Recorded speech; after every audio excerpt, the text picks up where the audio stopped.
कहीं कहालू थावे वाली, कहीं अंबिका माई हो, कहीं कहालू माछन मस्ता,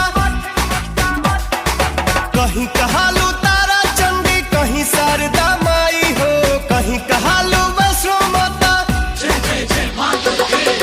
भक्ता जे पूजे तोहके सब कुछ दे देलू ओहके, तोहरे कृपा से चहके मोई भगत के दिल। जय जय माँ माँ माँ माँ, जय जय माँ माँ माँ, जय जय माँ। जय जय माँ माँ माँ माँ, जय जय माँ माँ माँ, जय जय माँ। सर्व मंगल मंगल्ये शिवे सर्वार्थ साधिके,